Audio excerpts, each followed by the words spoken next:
I had actually booked my second dose at the outer limit of the time available. Canada's vaccine supply will slow to a trickle for the coming weeks. That's forced some second doses to be pushed back as well, but the initial belief that it must be administered in 3 to 4 weeks may not be true. Both vaccines actually have data out to 42 days. And within that pool, there was no problem seen in terms of the immune response. It's a bit of a question mark, what would happen if people don't get the second dose. The problem, Monday marks 42 days since Canada's first vaccinations. For some of those who've received the first shot, including some long-term residents in Quebec, the wait continues for round 2.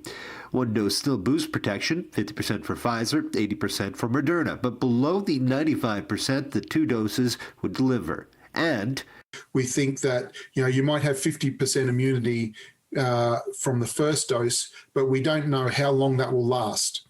Well, how are provinces coping? Well, Alberta is pushing appointments back as far as 42 days, but Quebec is pushing second doses up to 90 days to help secure more initial vaccinations. It's not a crazy thing to do, but it shouldn't be done as a routine. I think that should only be done if it's part of a study with careful monitoring of what's going on.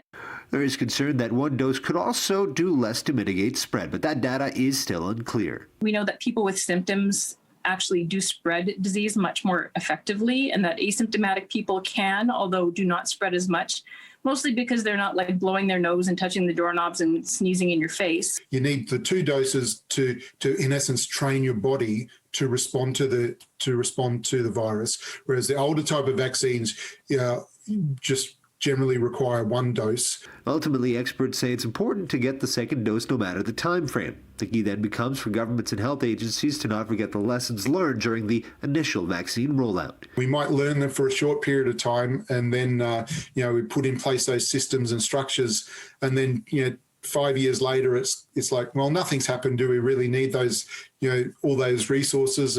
In Edmonton, Courtney Theriault, City News.